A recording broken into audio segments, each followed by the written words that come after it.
अक्षराधिपतिं दिव्यं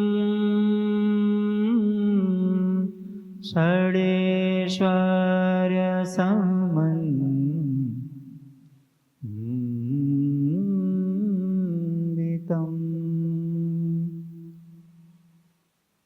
वन्देऽहं श्रेष्ठदेवं तं स्वामिनारायणं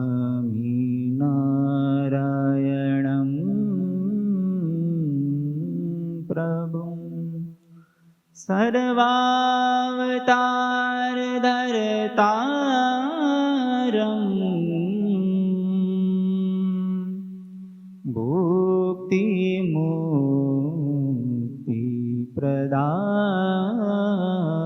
भुक्तिमुक्तिप्रदायकम् वन्देऽहं श्रेष्ठदेवं तं स्वामिनारायणं प्रभुं स्वामिनारायणं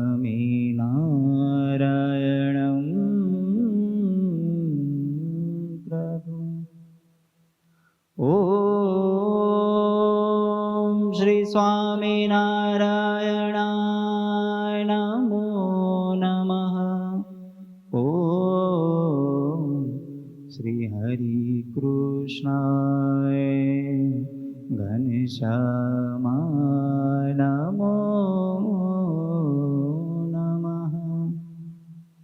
ॐ श्री नीलकण्ठाय सरजुदासाय नमो नमः। ॐ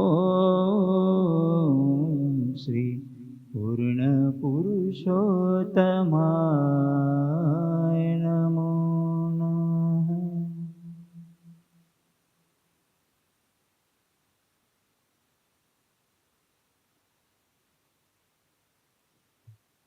આપણી સભામાં બિરાજમાન સાક્ષાત હરિકૃષ્ણ મહારાજ, પરમ વંદનીય બધા સંતોને, આપ સર્વે ભક્તોને ભાવથી જય સ્વામિનારાયણ. તબિયત પાણી સારા છે સાહેબ? તો હા, ક્લાસ બ્લાસ હાલે છે ભગવાનની દયા. હા, યાદ છે કઈ ગઈ સભામાં? બોલો. રાણી વિવેક, એમાંથી એકાદો પોઈન્ટ કઈ યાદ હોય? હે, એ તો એના આગળની સભામાં. હા, એ ડબલ મિનિંગ વાળો. આખી કથા આપણે મહાભારત ઉપર કરી હતી, એટલે 5000 વર્ષ પહેલા મહાભારત થી એની ઉપર કે આપણે અત્યારે હાલે છે એની ઉપર? ગીતાભાઈ હાલે આપણી માથે આવે તો પછી 5000 પહેલા જ આવે દે. 5000 વર્ષ પહેલા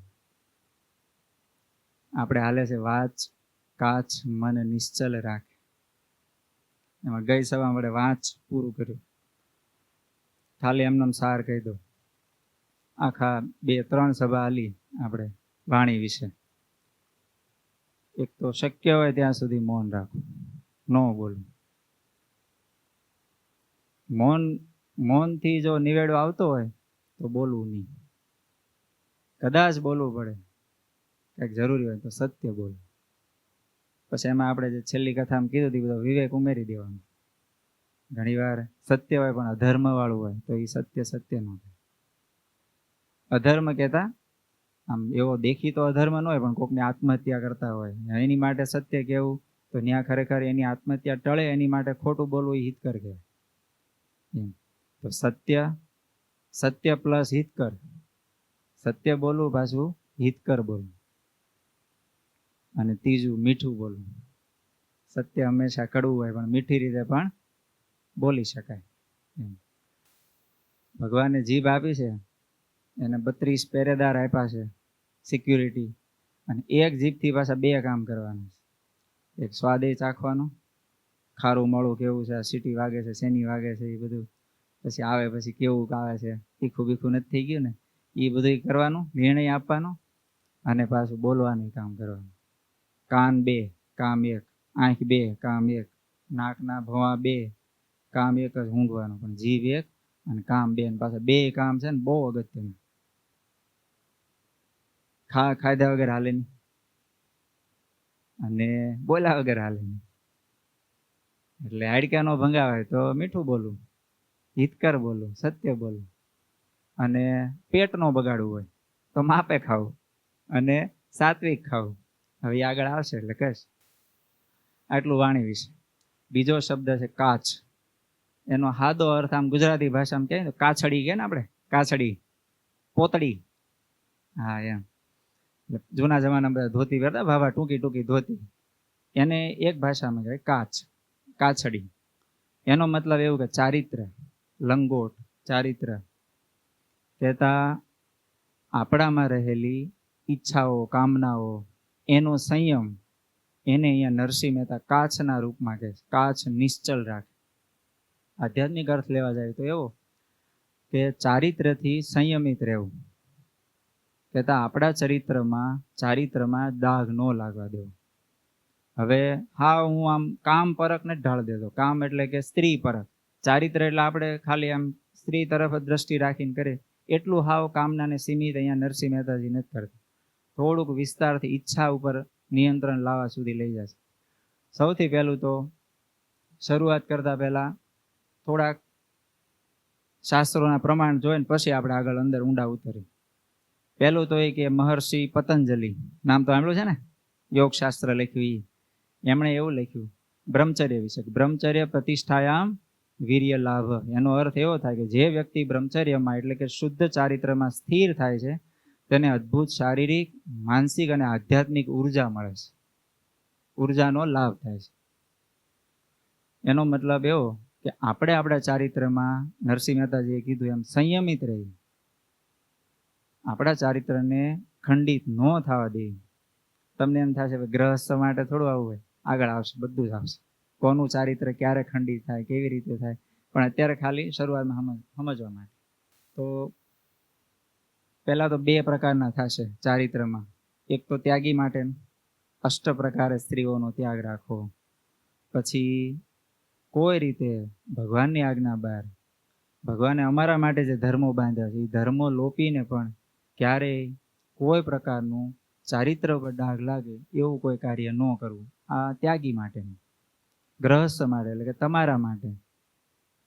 તો જ્યાં સુધી પરિણીત નથી, અહીં તો એવા નાના 2-4 છોકરા દેખાય છે, પણ તો એમના વિશે કહું કે ભણે છે. આમ જૂના જમાનામાં કેવું કહેવાતું, 100 વર્ષની આયુષ ગણાતી કળિયુગમાં. અત્યારે તો રહી નથી, પણ આપણે 100 ગણીને હાલો તો 25 વર્ષ સુધી તો બ્રહ્મચર્ય પડાવે. એટલે 25 વર્ષ સુધી બધા બાર વનમાં વયા જતા, ઋષિ મુનિઓ પાસે ભણતા. એટલે જે ભણવાનો કાળ, ભણવાની અવસ્થા, એ બધું છે ને, એ સમય દરમિયાન બ્રહ્મચર્ય વ્રત અખંડ રખાતું. અને એને કારણે એના ભણતરમાં, એની શારીરિક ઉર્જામાં, તમને જે આગળ દ્રષ્ટાંત આપું ને પછી તમને સમજાશે કે ખરેખર એ કેટલું અગત્યનું છે. પછી બીજો આવે ગ્રહસ્થાશ્રમ, મેરેજ થાય, પછી બધો પરિવારનું સંચાલન થાય, પછી વાનપ્રસ્થ 50, પછી 50 થી 75 વચ્ચે, અને 75 થઈ જાય પછી સંન્યાસાશ્રમ. પણ હવે કળિયુગમાં એ પોસિબલ નથી. સંન્યાસાશ્રમ કળિયુગમાં પોસિબલ નથી, એટલે આયુષ્ય નથી. ભાગ્ય કોઈ ખેંચતું હોય. બાકી તો 50-60 થાય ને ત્યાં બધું ઢીલા થઈ જાય, એક મકોડો ઢીલો થઈ જાય. જેટલા હાઈડ ગયા ને એટલી લાકડીઓ, ટેકા, ઓપરેશન એટલું થઈ જાય, ત્યારે માણ હરખું હાલે, અને તોય ઠડાતું હાલે ગાડું. તો આ ઋષિ મુનિઓની બાંધેલી પરંપરા. હવે અત્યારે આપણે કેવી રીતે રહેવું, આ પરંપરા તો હાલે એમને બાંધી દીધી. હવે એ પ્રમાણે બધું તો કળિયુગમાં શક્ય લાગતું નથી. તો સૌથી પહેલું તો અમારા માટે જે કીધું કે 8 પ્રકારે સ્ત્રીઓનો ત્યાગ રાખો, ભગવાને જે આજ્ઞા કરી છે, અમારા શિક્ષાપત્રીમાં છે, ધર્મામૃત અમારા માટે સ્પેશિયલ લખી દીધું, એમાં બધા નિયમો લખેલા છે. તો ત્યાગી માટે અને ગ્રહસ્થ માટે આ વર્તમાન છે ને કોમન છે. તમારા માટે 5 વર્તમાન કયા આવે? દારૂ ન પીવો, ચોરી ન કરવી, માંસ ન ખાવું, અને ચોથું આવે એ અવેરી. એટલે કે પરશ્રી ગમન ન કરવું. આ વર્તમાન તમારા માટે આવે. તો એ ચારિત્ર ઉપર જ છે આ વર્તમાન આખું. એવું ને એવું અમારે નિષ્કામી વર્તમાન, અષ્ટ પ્રકારે સ્ત્રીઓનો ત્યાગ રાખવો. હવે અત્યારે અમારા કેસને સાઈડમાં મૂકી. હા, એ બહુ ઊંડો છે ને, વધારે ડીપ છે ને, હું બહુ નાનો છું. એ લઈને હું મંડાઈશ તો, કારણ કે આપણી પહોંચ ને એવા મોટા વિષય ઉપર આપણે ચર્ચા ન કરાય. પણ ગ્રહસ્થ વિશે હું જાણું છું એટલું, થોડું ઘણું મેં વાંચ્યું છે, એના આધારે. એક પુસ્તિકા છે, નામ ભૂલી ગયો, પણ રામસુખદાસજી મહારાજની બહુ સરસ ગ્રહસ્થ વિશેની પુસ્તિકા. એમાંથી અમુક પોઈન્ટ મેં લઈને એમાંથી થોડુંક આમાંથી આપણે કોશિશ કરી સમજવા માટે કે નરસિંહ મહેતાએ કાશ નિશ્ચલ રાખવું એટલે કે ચારિત્રવાન રહેવું, સંયમિત જીવન જીવવું, એનો હેતુ શું કામ એ બધું કીધું અને એની માટેના ઉપાયો શું, એ આપણે ટ્રાય કરી. તો માનો કે ગ્રહસ્થ છે, હવે એમને તો આ બાબતના કોઈ તમારે તો રિસ્ટ્રિક્શન છે નહીં કે સ્ત્રી હારે ન બોલાય, કે એ નીકળ્યા હોય તો આમ 5 હાથ છેટે આલું, એવા કાંઈ નિયમ તો છે નહીં. છે, તમારે પણ બ્રહ્મચર્યના નિયમ છે. શરૂઆત કરું ક્યાંથી કે માનો મેરેજ થયા, હજી પુત્ર પ્રજોપ્તિ નથી થઈ, ટૂંકમાં પુત્ર ઉત્પન્ન નથી થયો, ત્યાં સુધી તમે ગર્ભ સંસ્કાર નામની એક પુસ્તક છે, આમ સંસ્કાર જ છે એક પ્રકારના. તો જ્યારે પુત્ર ગર્ભમાં નથી આવ્યો, માના ગર્ભમાં, ત્યાં સુધી મેરેજ થઈ ગયા પછીના જીવનમાં પણ બ્રહ્મચર્ય વ્રત કોઈ પાળે તો એ જેવી ઈચ્છા રાખે ને એવો પુત્ર થાય, જેવો સંસ્કાર ઈચ્છે એવો પુત્ર થાય. પછી ગર્ભમાં આવી જાય પછી તો બધા સંસ્કારો છે જ, કે એને એ જે માતા હોય એને આવું સાંભળવું, આવું ખાવું, આ તો એ બધું એ પછી પાળે, પછી એ પ્રમાણે સંતાનમાં એ પ્રમાણેના લક્ષણો દેખાય. પણ સંતાન પ્રાપ્તિ પહેલા આ બધું પાળવાનું હોય. તો તમે વિચારો, લગ્ન થયા, સંતાન પ્રાપ્તિ માટે તો મેરેજ કર્યા હોય, તો પછી બ્રહ્મચર્ય શું કામ પાળવાનું? સારું સંતાન પ્રાપ્તિ માટે ગડપણમાં લાકડી બને એટલે, નહીં તો એનો પકડીને વૃદ્ધાશ્રમમાં મૂકી આવે, હરખો ન થાય તો. હા, પણ હવે એકબીજાના વાસડા છોડીને બીજાને દોરાય દેવો થાય, ગામના વાસડા છોડીને કે કોકની વાસળી કોકને ધાવે, આપણે શું એમ કરે તો પછી એમાં કાંઈ વળે નહીં. અને એ હું તમારું ગઢપણ પાળે. તો શરૂઆત જ અહીંથી થાય. હવે માનો મેરેજ થઈ ગયા, પુત્ર ભગવાને આપી દીધા, હવે તો આપણા હાથમાં કઈ રહ્યું નહીં, હજી છે, હજી બ્રહ્મચર્ય રાખવાનું છે. હવે ઘરના પત્ની ઈ સિવાય બીજા કોઈ પણ હોય, પર સ્ત્રી, 52 સ્ત્રી નહીં હો, પર સ્ત્રી, એક પત્ની સિવાય પોતે જ એની સાથે અગ્નિ સાક્ષીએ 7 ફેરા ફેર્યા છે, ઈ સિવાયના જે કોઈ પણ હોય સ્ત્રી, એ બધી જ પર સ્ત્રી કહેવાય. હું મા બેનનો શબ્દ નહીં વાપરું, પર સ્ત્રી શબ્દ વાપરીશ. તો પર સ્ત્રીમાં ક્યારેય આપણી આંખ, કોઈ પણ ઇન્દ્રિય, આપણી 5માંથી એક પણ, 10 કહેતા 11 મન સહિત એક પણ ઇન્દ્રિય પર સ્ત્રીમાં ન લોભાવી જોઈએ. આ ગ્રહસ્થનું બ્રહ્મચર્ય અઘરું છે, સહેલું નથી. કારણ કે અત્યારનું વાતાવરણ છે ને, એ દ્વાપર યુગ કે ત્રેતા યુગ કે સતયુગ જેવું નથી. અત્યારે આપણે નો ધારી તોય બહાર નીકળો તમે રોડે, તો હવે રૂપ ઢંગ એવા હોય, કપડાં એવા હોય વિચિત્ર, આખો માહોલ એવો, આખું વાતાવરણ એવું હોય, તો વૃત્તિ બગડ્યા વગર ન રહે. પણ પરણ્યા પછી ન બગાડવી, આપણે સંયમ રાખવાનો, તો ખરેખર આપણે સાચા વૈષ્ણવ કહેવાય. હવે એક સામાન્ય કોઈક સ્ત્રી નીકળે, આમ ઢંગ વગરના કપડાં પહેરાવે ને એમાં આપણી વૃત્તિ બગડતી હોય, અને પાછા ઘરમાં હોય પત્ની, અને આવું થતું હોય, તો પછી હવે આપણે વૈષ્ણવજનમાંથી નામ ખેંચી લેવાનું કે એમાં રહેવાનું, એમાં આપણે ન ગણાય. એટલે ગુરુ છે થોડું, પણ આ કેળવવું પડશે. નહીતર જે નરસિંહ મહેતા જે કેટેગરી મૂકવા માંગે છે એમાં આપણે ફિટ નહીં થાય. ફિટ થવું હોય તો પછી નો જ થવું હોય, પછી નરસિંહ મહેતા તો બધી હવે એકાંતિક ભગતની વાત કરે, આપણે થોડા એમાં ફિટ થાય. આપણે તાગડ ધીના કરી ભેળ ખાઈ અને વરસાદમાં ધુબાકા દઈને ભજીયા ખાઈને બાકી મોજ કરી, તો પછી ભેગું ન. અને એમ જિંદગી પૂરી થઈ જાય, આ જન્મે પૂરો થઈ જાય, બીજો જન્મે આવી જાય, ક્યાંય ખબર ન પડે. આના જન્મે જ પૂરું કરવું હોય તો પછી તો આ લાઈન લેવી પડે, એમનો રસ્તો નથી ક્યાંય બીજો. હવે માનો કે આપણે આવું કરવું છે, તો શું કરવું પડે? આપણે નરસિંહ મહેતા કહે છે એવું જીવન જીવવું છે, તો શું કરવું? થોડાક પોઈન્ટ આપણે જોઈએ. સૌથી પહેલું તો એ કે આપણી ઇન્દ્રિયોના આપણે ચોકીદાર બનવું પડે. ઇન્દ્રિયો એટલે શું?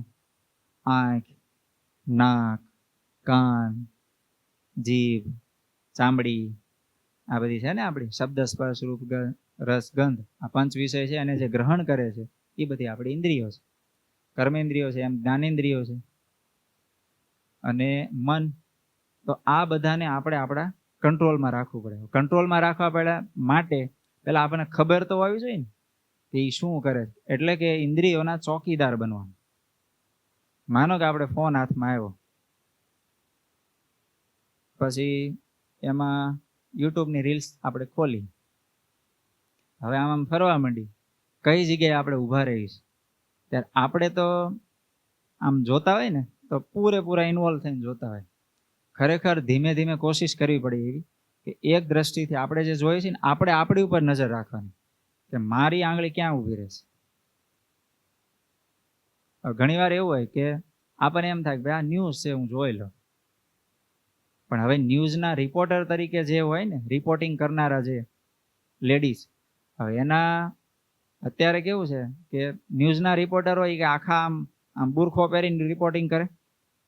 હવે એના નો દેખાવાના અંગો દેખાતા હોય એવી રીતે આખું રિપોર્ટિંગ થતું હોય. હવે આવી વિચિત્ર ક્લિપ હોય ત્યાં આપણે ઊભા રહીએ. આપણે શું હેતુથી ઊભા રહ્યા હોય કે ભાઈ આપણે ન્યૂઝ સાંભળી લઈએ કે ભાઈ ઈરાનનું યુદ્ધ હાલે છે તેમાં કેટલેક પહોંચ્યું, જોઈ લઈએ. રશિયાનું યુદ્ધ હાલે છે તેમાં ક્યાં પહોંચ્યું, આપણે એ ન્યૂઝ સાંભળવા છે. પણ એટલાથી દ્રષ્ટિ સીમિત રહેશે. તમારે સાંભળવા જોઈએ તો ફોન આમ ઊંધો કરીને સાંભળો ને, ન સંભળાતું તો કેમ એ જોવાની જરૂર પડી. બીજું, આજના યુગમાં મોબાઈલ એટલે લઉં છું કે એ સૌથી વધારે મોટું દૂષણ છે. અને મોબાઈલમાં સારું આવે છે એ આપણે લેશું, પણ ખરાબ આવે છે એ કહું. અત્યારે માનો ફિલ્મ હોય, કોઈ પણ ફિલ્મ જગતનું ફિલ્મ, હવે એમાં ફિલ્મ શરૂ થાય ને ત્યાંથી પૂરું થાય ત્યાં સુધીમાં એવા આમ કહેવાય ને બીભત્સ એવા કોઈ ઓલા આવે જ નહીં, આમ પાત્રો કહેતા એવા સીન, ખરાબ સીન, એ વગરનું એક ફિલ્મ, અત્યારનું ફિલ્મ પૂરું થાય ન થાય ને.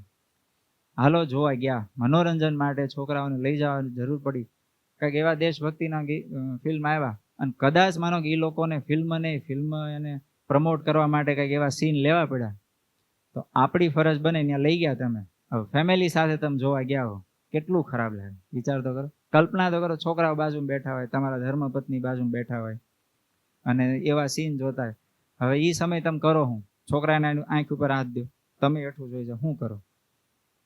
સારું હોય માનો કે કાંઈક હાવ આખું નક્કર દેશભક્તિનું હોય અને એ તમે જોવા જાઓ ફેમિલી સાથે, તો બહુ સારી વસ્તુ. જોવો છોકરામાં સંસ્કાર આવે.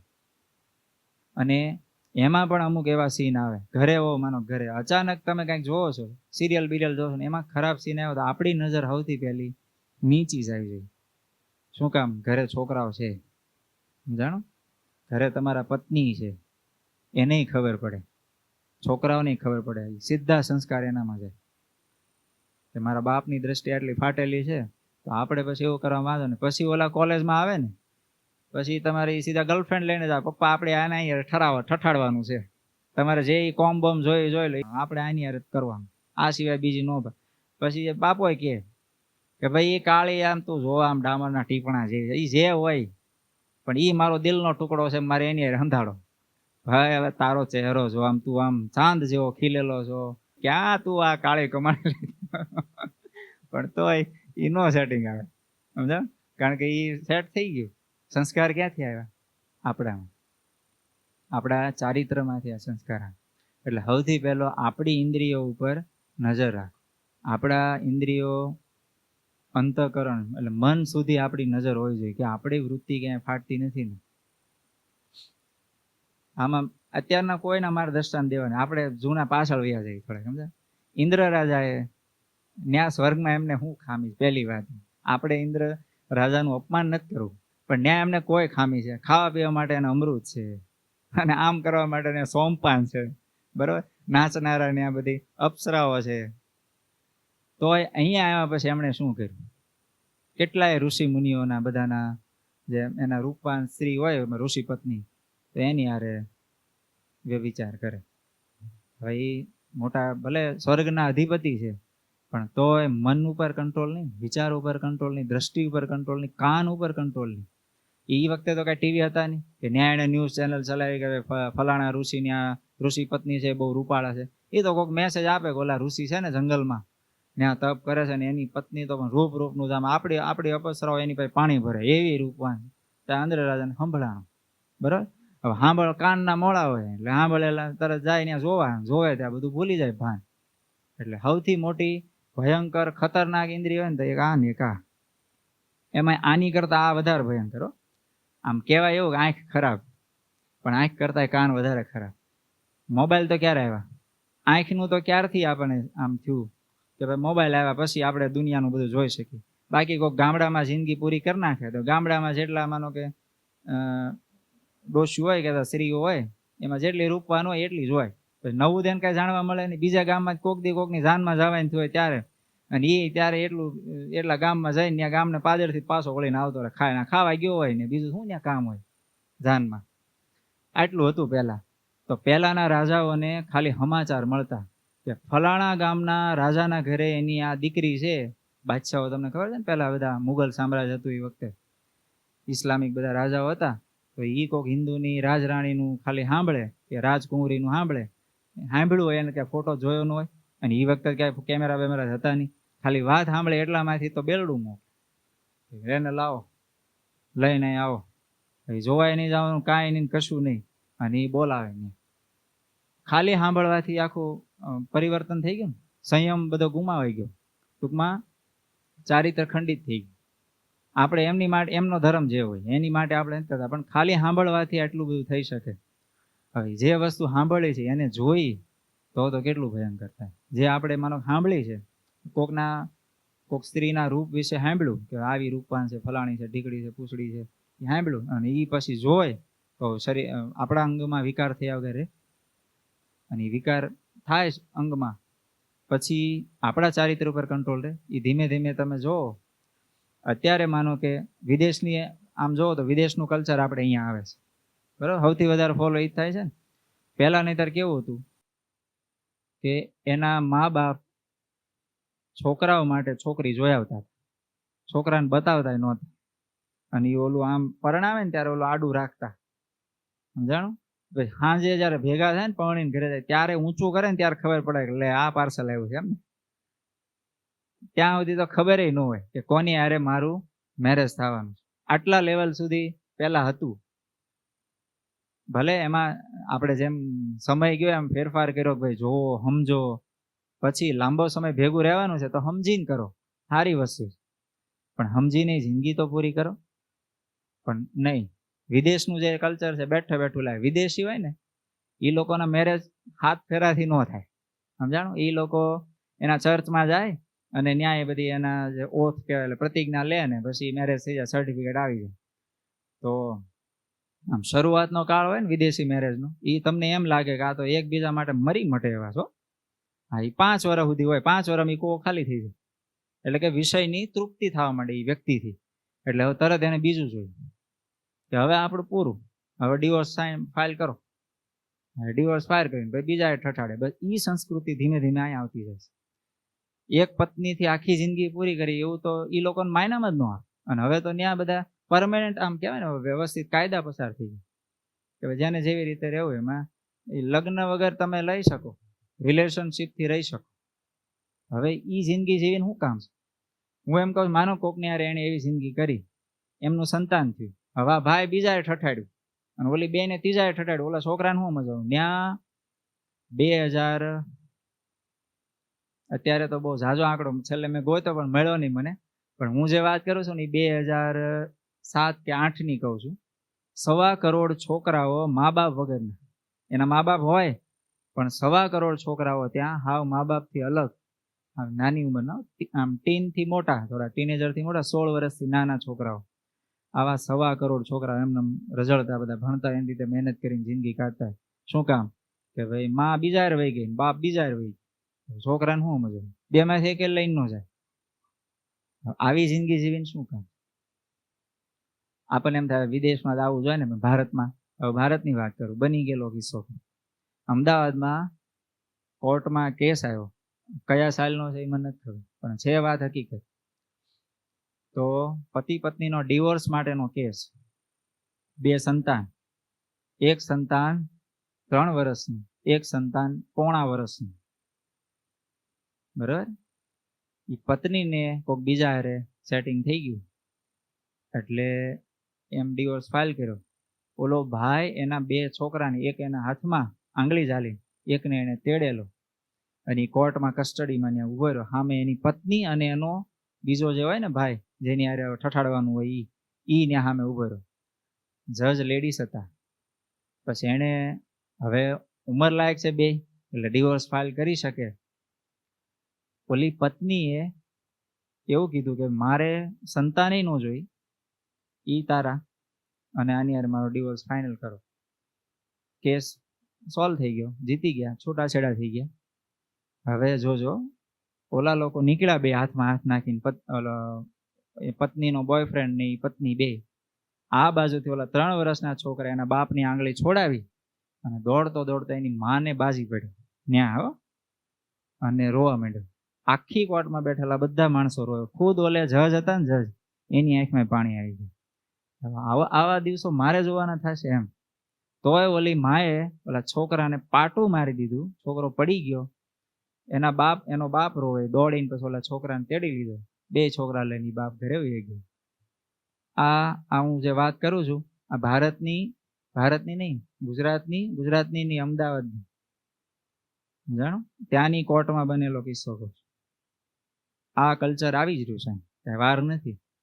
તો આપણે સંયમિત નહીં રહી તો આ વસ્તુ આપણે જોવાની ન થાય. કદાચ માનો કે આપણું જીવન સંયમિત હશે ને તો છોકરાઓમાં એ સંસ્કાર એમનો નેચરલી આવશે, આપણું જીવન જોઈને જ આવશે. એટલે ઇન્દ્રિયો ઉપર, આપણી જ ઇન્દ્રિયો અંતઃકરણ ઉપર આપણી નજર હોય છે કે મારી આંખ ક્યાં જાય છે, મારા કાન કઈ વસ્તુ સાંભળવા ઈચ્છે, મારું મન ક્યાં ભમે છે, ત્યાં આપણી વૃત્તિ હોય છે.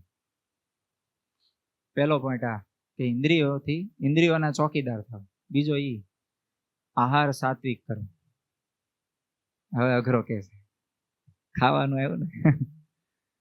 સાત્વિક એટલે આહારમાં તમો ગુણ હોય. માનો ડુંગળી લસણ છે, વધારે તીખું તળેલું, એ બધું તમો ગુણી કહેવાય. એનાથી વધારે ઊંઘ આવે અને માઇન્ડ સ્ટ્રોંગ થાય, કહેતા ક્રોધ વ્યાપે.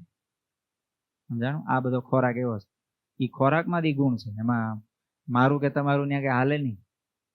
આપણે હમણાં અત્યારથી ચાલુ કરી કિલો રોજ ડુંગળી ખાવાનું, મહિના પછી કોઈક આવે સીધો તાળ લઈને આમ ચોથા સુરમાં જ વાત થાય. હાર્મોનિયમ પૂરું થઈ જાય ને સાહેબ, પછીનો જે સ્કેલ આવે ને, એ સ્કેલથી શરૂ થાય આપણી. સામાન્ય શબ્દો તે, સામાન્ય વાતે તે, કારણ કે એનો પ્રભાવ તો નાખે ને. અધૂરામ પૂરું આ વસ્તુ તો તામસી છે. પાછા આપણે બહાર લારીએ ઉભા ખાવીએ. હવે એ માણસ કેવો છે એની ખબર નહીં, જે બનાવનારો છે એ કેટલો તામસી છે એની ખબર નહીં. એ મુસલમાન છે, કેવો છે, કઈ જ્ઞાતિનો છે, એ આમ જઈને પછી હાથ ધોવે છે કે નથી ધોતો એની આપણને ખબર નથી. ઓલા માં જેવું થાય. ગામડાની તમને ખબર, ગામડામાં પહેલા હતા નહીં સંડાસ, એટલે ડબલે જવાનું થાય. નાના છોકરા ક્યાં જાય? એટલે ઈ બગાડ્યું હોય એને, છોકરા એને ફળિયામાં બેસીને બગાડ્યું હોય. માં ફળિયામાં બેઠા બેઠા રોટલા કરતા હોય. સાંજે ભાઈ આવે વાડીએથી એટલે ખવડાવવાના હોય. ત્યાં ઓલો કે બા ધોઈ દો હવે એને બગાડ્યું હોય. એટલે બા ઈ રોટલા વાળો આમ કરીને રોટલો તાવડી પર નાખીને હાલ ભાઈ પગ વચ્ચે માથું નાખીને ઈ પખાડે ઈ ભાઈને. અને પછી બા હાથ ધોવા જાય. એટલો બધો ટાઈમ હોય ત્યાં રોટલો બળી જાય. એટલે બા તરત જાય ન્યા, ઈને હાથે આમ કરીને પાણી, ઈને જે ડબલું હોય ને ધોયું હોય એનાથી હાથ ધોઈ નાખે અને આમ કરીને રોટલો ફેલવે. સમજ્યા? હા જે ઓલો ભાઈ આવે ને જમાડે. અરે પણ હું મીઠો છે, આ તમારું જ મોણ છે આ બધું. એટલે એમાં જ કઈ મળવું હોય ને એમ. એ આવું ને આવું આપણે ખાવી છીએ, પણ એમાં આપણને અત્યારે ઓલું નથી. અત્યારે હું વાત કરું છું આપણને આમ ચિતરી ચડે ને, સમજાણ? પણ એ એવું જ ખાઈ છે તો ત્યાં આપણને ચિતરી. આપણે એમ માની 7 સ્ટાર હોટલમાં 5 સ્ટાર હોટલમાં બધું સારું હોય, અંદર જઈને કોઈક દિવસ જોઈ આવજો ખરા. ખાલી માથે ઓલું પહેર્યું હોય. આપણે કોઈ હોટલનું નામ લેતા નથી એટલે બહુ પ્રશ્ન નથી, અને મારે કોઈ હોટલનું નામે લેવું નથી. એ માથે તમને લાગે ઓલું પહેર્યું એટલે કે માથાનો વાળ ખરે નહીં. એટલે આ ભાઈ એનું ચારિત્ર તો જો. એ માણસ વ્યભિચાર કરતો હોય, ન કરવાના ધંધા કરતો હોય, માંસ મટન ખાતો હોય. હવે જે તવા ઉપર માંસ રંધાતું હોય એ જ તવા ઉપર તમારે પાવભાજીનો મસાલો રંધાતો હોય. ક્યારે આમાંથી ઉતરીને રેલો આમાં આવી ગયો કોને ખબર પડે? આ તમને હજી બીજું કહું. આપણે સ્વામિનારાયણ હોય કે જૈન હોય એટલે જૈન બનાવો આપણી માટે.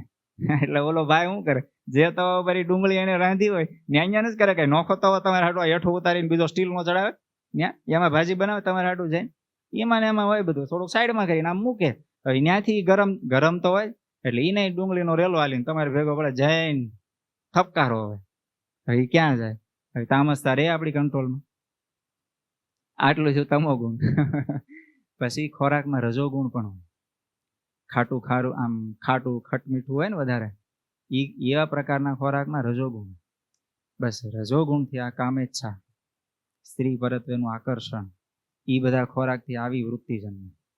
એટલે ખોરાકમાં સંયમ જ રાખવો છે. હંમેશા સાત્વિક ખોરાક કરવો છે. હવે અમુક અનાજ સાત્વિક છે, બસ અમુક આપણા જે શારીરિક ધર્મો છે ને, માનો પત્ની જ હોય રસોઈ કરતા હોય પણ પવિત્ર થઈને ન કરે ને, તો એ રસોઈમાં તામસતા આવી જાય, રજોગુણતા આવી જાય, એમાં સાત્વિકતા ન આવે. એટલે ખોરાકમાં સાત્વિકતા હોવી પણ જરૂરી છે. એટલે ઋષિમુનિઓ કે કોઈ પણ સાધુ સંતો પાસે તમે જાઓ એટલે સીધું શું કે બહારનું ખાવાનું દેવાય, તમારે જે ખાવ હારામાં સારું હાથે બનાવીને ઘરે બનાવીને ખાવ. એટલે જ કે ભાઈ હાલે એને આપણે એમ કહીએ કે તું મગનું શાક ને રોટલી જ બનાય, મગ એટલે સાત્વિક કહેવાય, પણ મગે એના હાથના ખાવાના ને, તમારે એના જોયેલા મગ ખાવાના ને, એને જે મસાલા નાખે એ જ મગ ખાવાના ને. હવે એ પોતે જ તામસી માણસ છે, તો એ બનાવશે એમાં તામસતા આવશે કે નહીં આવે? ભલે તમે ખોરાક સાત્વિક ખાવ છો, મગ સાત્વિક કહેવાય, પણ તો તામસતા તો એના હાથની આવી ગઈ. એની કરતા ઘરે જ કહો ને તમે તારે મગ બનાય, તારે જોવે યુટ્યુબમાં 7 વાર રેસીપી જોઈ લે, પણ હારામાં હારા તમે તારે બને. 2 વાર મગ બગડે એ પોહાય, પણ બનાવે ચકાચક તમે તારા આંગળા કવડી જાવ. 7 સ્ટાર હોટલ વાળાની અહીંથી સુગંધ આવી ગઈ કે, પણ બાકી ઓલા પણ ફ્લેટમાં મગ બન્યા છે ને કઈ એમ થવું જોઈએ. એવા ઘરે બનાવરાવો. તમારે ભાજી ખાવી હોય તો ઘરે હારામાં હારી બનાવરાવો. અને ક્યાંક ચોખ્ખું હોય, હું આ બધે આપણે કોઈ બધી જગ્યાએ વિરોધ નથી કરતા, માનો કે ક્યાંક સારું હોય ચોખ્ખું હોય તો ત્યાંથી તમે તાર પાઉં લઈ આવો, ઘરે ભાજી બનાવો. અત્યારે દુનિયામાં બધા મસાલા મળે, નાખો ને તમે તાર આમ ચટાકેદાર મસાલો નાખી. પણ આવું પછી રોજ ન ખવાય. રોજ પાઉંભાજી ઠઠાડો તમે તો એ પછી એનો ભાગ તો ભજવે, એ તમોગુણી વસ્તુ છે.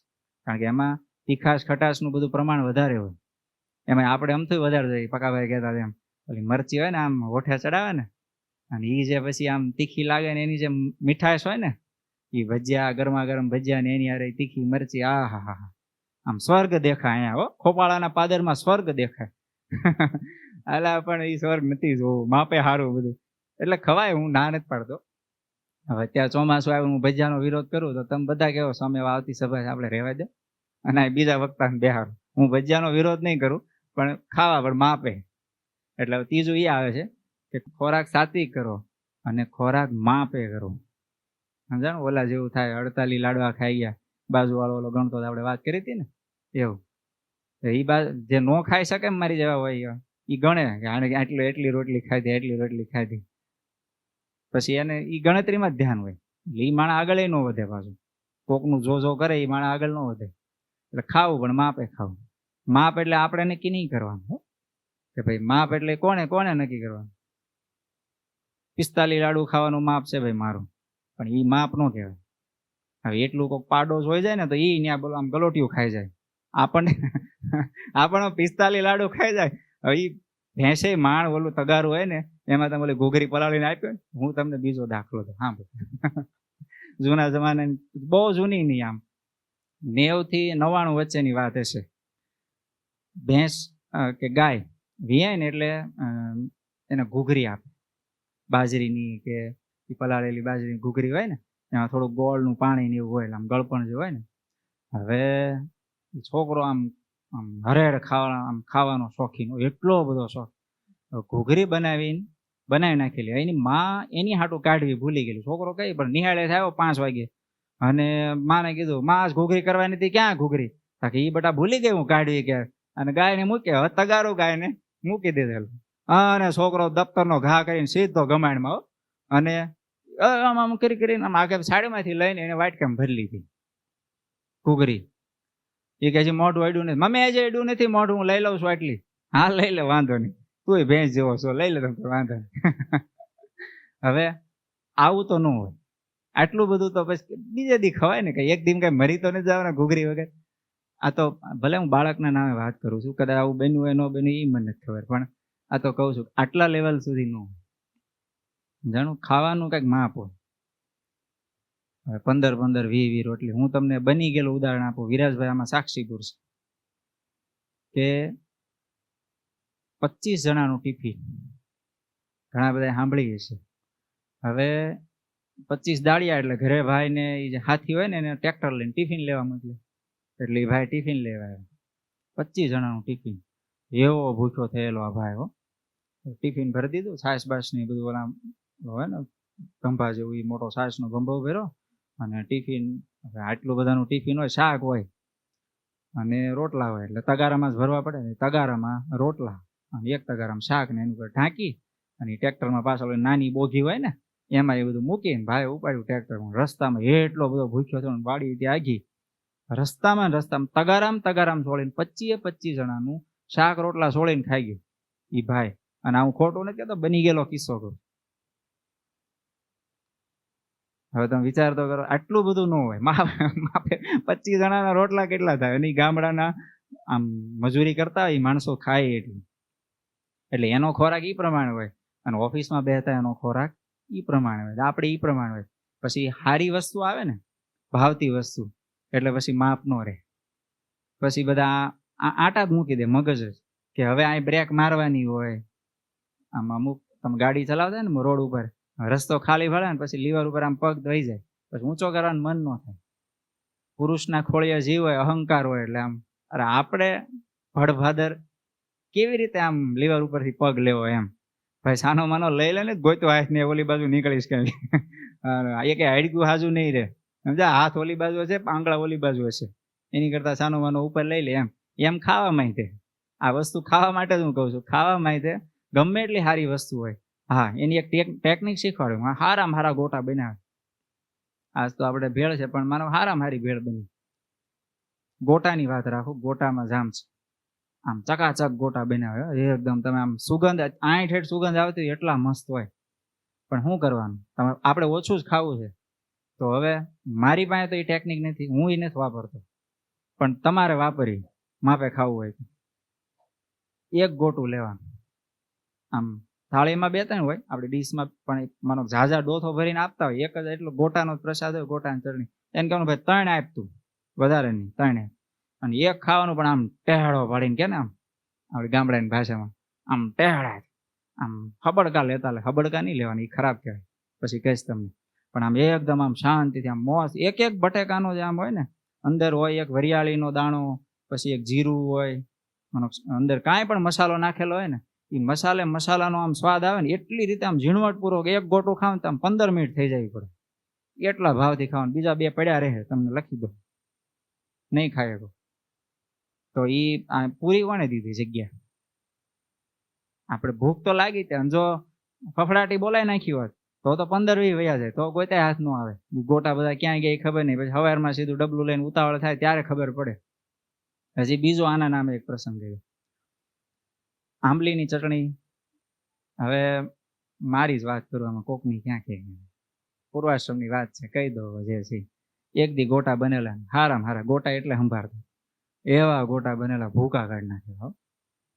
અને તમારે ટેલી કરવો કરી લેવાનું, આ બધું કાંઈ ખોટું મારે કાંઈ કહેવાનું નથી તમારે ભાઈ. અને ચટણી તો આમ જો આમ ખરેખર, અરે હું આમ તો ચટણી પીવાનો શોખીન છું. વધી હોય ને ચટણી તો એમને પી જાવ, લીટર પી જાવ. તો હવે હમણાં જ બંધ કર્યું, આ ગાવા બાવા બધું છે ને લોક થઈ જાય. હિતાભાઈ ખીજાય, ગળું તો જો તમારું ધોહરા જેવું થઈ ગયું. એટલે પછી હું કંટ્રોલ રાખું. છાશ તો પીધી ને કેટલા સમય, સમજાણું? આવો શોખીન હું પોતે. ચટણી એટલી બધી હારી બનેલી, ગોટામાં આપણને રસ નહીં, પણ ચટણીમાં ખરેખર. તો એ ચટણી હારી ના, ચટણી ઘૂંટાડવાળું ગોટા લેવા, એકલી ચટણી ભાવે નહીં, મજા ન આવે. ખવાઈ ગયા ખાતા. અને હારે હતા એને ઠપકાર્યા. હવે તકલીફ શું થઈ? હોઈ ગયા, મંદિરે ગયા, મંદિર જઈને આવ્યા, હોઈ ગયા, 11:30 થયા ને. એટલે હવે પેટ તો પેટ છે, હવે એ તો કઈ એનું ઓલું રાખે ને. આપણે થઈ ગયું નાવાનું ભાઈ. ઘડીક થાય હું અંદર, ઘડીક થાય નાની રૂમમાં, મિટિંગ રૂમમાં. અને બીજાને થઈ ગઈ વોમિટ. એને દાડાને એકવાર થઈને બધું પૂરું થઈ ગયું, તે હોઈ ગયો શાંતિથી. પણ મારે તો આખી રાત રહી એમને. એટલે ત્યારથી લીધું, મેં કીધું આ માપે રાખવું સારું, આમાં વધારાનું નહીં સારું. કે તો આહારમાં સત્વગુણ પ્રધાન આહાર અને કંટ્રોલમાં માપે આહાર સારો. પછી આગળ આ બધું શેની માટે હાલે છે? ચારિત્ર શુદ્ધિ માટે. હવે બીજું સત્સંગ અને સદવાંચન. આપણે જે અત્યારે કરી છે, આ જે શબ્દો હું બોલી રહ્યો છું, એ મારે પણ એટલા જ કામ થાય છે. આ હું બોલું છું, મેં કઈ વાંચ્યું, એ મને કામ તો લાગવાનું જ છે. તો એ વસ્તુ એકવાર આપણા સંસ્કારમાં પડી તો એ વસ્તુ ખોટું નહીં થવા દે. આપણે કંઈક ભૂલ કરતા હશું ને, કંઈક એવી પરિસ્થિતિ આવશે. હવે તમે જોજો, હમણાં પ્રસાદ લેવાનું થાય ને, તમે શું કહેશો? એટલે માપે આપ, હમણાં સ્વામી નીકળે છે, પાછા બાળી જાય, પાછા બીજે દી કથામાં હાલો આય તો જઈતું, પણ બહાર તમે લગ્ન બગનમાં જાવ ને સારું હોય ને, ભાઈ માપે રાખતું, મારે જરૂર પડશે હું બીજી વાર લઈ જાય. પણ અત્યારે તો થોડું કંઈક આમ થાય ને, વિચાર તો આવે જ ને કે ભાઈ આ કથામાં આવી દે વાત તો આવું માપે રાખી. એનું કારણ શું? સત્સંગ. એ સત્સંગ સદવાંચનથી એ બધી વસ્તુ આપણા જીવનમાં આવે. વાંચો, સારું સારું વાંચો. આ દુનિયામાં કેટલા બધા પુસ્તકો છે. હાલો વાંચવામાં કંટાળો આવતો તો સાંભળો, યુટ્યુબમાં અત્યારે હારામાં હારી કેટલી બધી કથાઓ છે, સાંભળો. હું તો એમ જ કહું, વાંચવું જોઈએ. અત્યારે મોબાઈલમાં બધા જ પુસ્તકો છે અને પાછા ફ્રી છે. કાંઈ તો આપણે પૈસા દઈને ખરીદવાના એવું તો કાંઈ છે, બધા જ પુસ્તકો ફ્રી હોય. શાંતિથી વાંચીને આપણને જે રીતે સેટિંગ થાય, આપણને જે પુસ્તકોમાંથી આમ સારું મળે, ઘણા બધા ગીતા પ્રેસમાંથી કેટલા બધા પુસ્તકો હોય, આપણા સંપ્રદાયના કેટલા બધા પુસ્તકો, વચનામૃત સ્વામીની વાતું, ચરિત્રોના પુસ્તકો બધા કેટલા બધા. વાંચવા માંડીને એમને મજા. ઘનશ્યામ મહારાજના બધા ચરિત્રના પુસ્તક છે, તમે વાંચો. આમ વાંચતા વાંચતા આમ હુતા વાંચતા ને એમને દાંત આવે. કોકને એમ લાગે ગાંડો થઈ ગયો લાગે, પણ હવે ઘનશ્યામ મહારાજ લીલા જેવી કરતા હતા, દાંત નો આવે, દાંત જ આવે ને એકલા. ઘણી વાર નથી યુટ્યુબમાં આમ ક્લિપ જોતા હોય મોબાઈલમાં, એકલા ખખડ કરી. હવે એવા ભૂંડા લાગીને ખરેખર સમજો, કોકને અંધારામાં બેઠા હોય, બરાબર, મોબાઈલ આમ હોય, હવે એ મોબાઈલમાંથી આમ પ્રકાશ આવે, આંખ ઉપર આવતો હોય, બરાબર, અને આમ એમ કરી બાજુમાં નીકળે, કેવું ભૂંડું લાગે. આ મોબાઈલમાં એકલો દાંત કાઢતો હોય માણસ, ભૂંડો કેવો લાગે. હા એમ આપણે ગઈ વખતે નહોતું ઉદાહરણ આપ્યું, અમે ગઈ વખતે સારું ઉદાહરણ આપ્યું.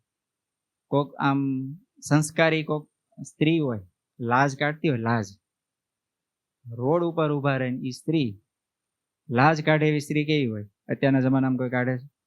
નહીં ને. હવે અત્યારના જમાનામાં લાજ કાઢનારી સ્ત્રી લાજ કાઢીને બીડી 4 ભાઈના ધુમાડા કાઢતી હોય એમ ભાભાઈને સામે, એ કેવી ભૂંડી લાગે? બસ આવા ભૂંડા લાગે આપણે એકલા દાંત કાઢતા હોય. એની કરતા કઈક પુસ્તક વાંચીને કે એવી રીતે કાઢો, સારું લાગે. હવે આ સત્સંગ ને એની વાત છે એટલે એક વાત કરું. એક ગામમાં સરપંચ, હવે પોતે બધા સત્સંગમાં ને એમાં ક્યાંય જાય નહીં, ને ગામનો વહીવટ ને પોતાને બહુ મોટી ખેતી, એનો દીકરો ખેતી કરે, અને એની જ પાડોશમાં એક પટેલ રહે, સત્સંગી. હવે ચાતુર્માસનો સમય આવવાનો છે એટલે સંતો આવ્યા ગામડે. વાવણી કરવાની હોય એટલે એ જમાનામાં તો કેવું, વાવણી હોય એટલે બધા વહેલા જાગીને વયા જાય. 4 વાગે ને ત્યાં તો ખેતર પોગી ગયા હોય, ઘૂઘરા બળદાના ઘૂઘરા સંભળાતા હોય. આપણે પથારીમાં પેલા ખાટલામાં પડ્યા નાખોરા બોલાવતા, પણ બળદાના ઘૂઘરા સંભળાય, બધા જાતા હોય સવારમાં વહેલા. ખેતી એવી રીતે કરતા ને. એટલે પટેલે એના દીકરાને કીધું, જે સત્સંગી હતા ને, એને કે બેટા તારે સવારમાં વહેલા જાગી અને મંગળા થાય, 5:30 મંગળા થાય, 5:30 તારે મંદિરે પહોંચી જવાનું. પછી મંગળા પછી સંતો કથા કરે, એટલે કથા પૂરી થાય પછી તારે આપણે વાડીએ જવાનું. સારું બાપ. એટલે એ બાપ દીકરો બે સવારમાં જાગીને મંદિરે, અને પટેલ ને એનો દીકરો તો સવારમાં ખેતી. એટલે થોડાક દી થયા, મોલાય થોડી બહાર આવી, સંતો રોકાવાના હતા. એટલે સંતો તો 15 દિવસ 20 દિવસ થઈ ગયા, અને હજી મહિનો પૂરો કરવાના હતા. એટલે છોકરોની તો રોજ એક દી પટેલને ઓલા સરપંચે બોલાવીને શેઠે ભેગા થઈ ગયા. એટલે કીધું સરપંચ, એટલે પટેલ કઈક ધંધામાં ધ્યાન દો, આમ કઈ તમે સત્સંગ કર્યા કઈ થોડા અહીં કઈ ઝાડવે અનાજ પાકે છે, એમ થોડું કીધું 2 શબ્દ. એટલે પટેલ કે બરોબર, પણ હવે અમારા સંતો આવ્યા છે તેનો લાભ તો લેવો જોઈએ ને. હવે અમારા ગામમાં સંતો આવ્યા હોય, આટલા બધા દૂરથી બિચારા વિચરણ કરતા આવ્યા ને, અમે ન જાય તો કેવું ભૂંડું લાગે. અને અમે તેના સત્સંગી, ભગવાન સ્વામિનારાયણના સત્સંગી સંતો આવ્યા, લાભ તો લેવો જોઈએ. સારું લ્યો લાભ. લાભ લીધે કઈ થોડા બાજરામાં ઢૂંઢ આવી જશે એમ કહીને થોડા 2 શબ્દ કીધા. સારું સરપંચ સાહેબ, કાંઈ વાંધો નહીં. પછી તો થોડાક દી થયા, સંતો વ્યા ગયા. એટલે પછી બાપે દીકરાને કીધું કે બેટા હવે આપણે પછી મંગળા કરીને તરત નીકળી જવાનું છે, થોડુંક હવે આપણે પાછળ રહી ગયા છે, થોડુંક નીંદવા બીંદવા ધ્યાન દેવાનું. સારું બાપ. પછી થોડાક મોડે સુધી સેવા કામ કરે, બધું ખેતર બેતર વ્યવસ્થિત કરી નાખ્યું, મોલાદ થઈ, પાક્યું, બધું રેડી થયું.